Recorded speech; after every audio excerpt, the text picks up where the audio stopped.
Ini kabar yang menggembirakan ya buat kita semua, bukan saja buat pelaku usaha dan eksportir minyak sawit, tapi juga buat pemerintah juga. Yang lebih penting lagi adalah ini kabar gembira buat 17 juta petani dan pekerja di sektor kelapa sawit, karena memang seperti sering kali saya sampaikan bahwa dalam struktur pasar minyak nabati global di Indonesia ini, sebagian besar produk minyak sawit itu memang pasar utamanya adalah pasar ekspor. Dari total 52 juta ton produksi minyak sawit Indonesia, 70% itu memang terserap di pasar ekspor. Dan memang kalau kita melihat sejak bulan Januari sampai Juni ini, dinamika di dalam negeri terkait dengan sektor minyak sawit ini cukup dinamis. Karena itu segala kebijakan yang itu arahnya adalah untuk mempermudah keran ekspor minyak sawit, tentu ini adalah hal yang sangat positif. Dan tentu kita juga bahagia sekali karena kunjungan dari Bapak Presiden Jokowi ke RRC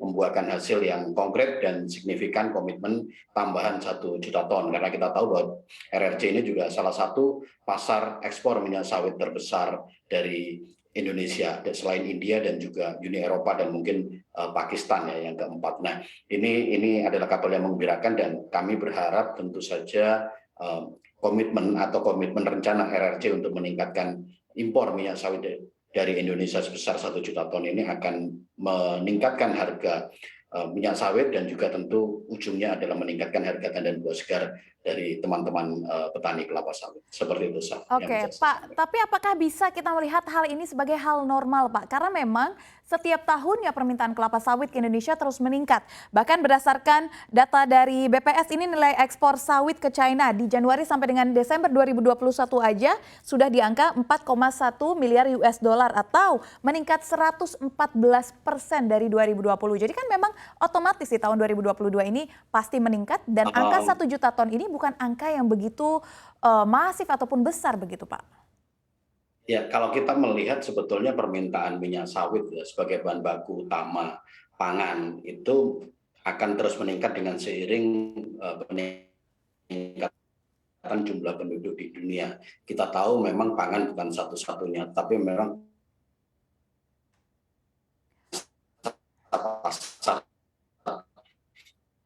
sektor terbesar yang menyerap minyak sawit ini juga sebagai bahan baku untuk industri oleochemical. Selain juga di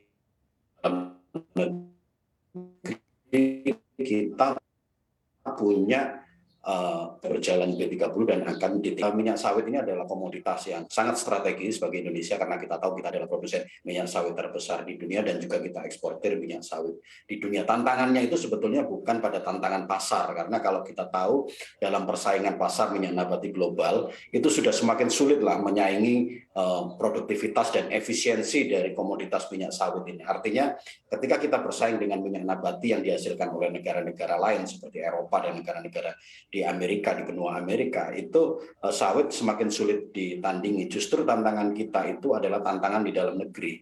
Nah, kalau kita kemudian melihat bahwa bagaimana negara-negara di dunia ini sangat membutuhkan minyak sawit, seharusnya kita sebagai seluruh stakeholders yang dalam industri minyak sawit yang ada di Indonesia, ini muara kebijakannya, muara komitmennya semua adalah bagaimana kita memanfaatkan momentum atau mengambil momentum permintaan yang sangat tinggi dari pasar luar negeri, baik itu RRC, kemudian dari India, dari Uni Eropa, Pakistan, negara-negara di Timur Tengah, bahkan potensi yang belum digali misalnya negara-negara Eropa Timur. Nah, justru tantangan kita adalah tantangan kebijakan, karena seperti kita tahu bahwa kemarin sejak awal tahun 2022 kita tahu karena ada isu terkait dengan minyak goreng, kemudian banyak kebijakan yang kemudian Baik. itu saat ini posisinya adalah agak menyulitkan kita dalam melakukan kegiatan ekspor. Tapi kami bersyukur Baik, Pak. dan terima kasih sekali mendengar statement yang disampaikan oleh Bapak Menteri Perdagangan,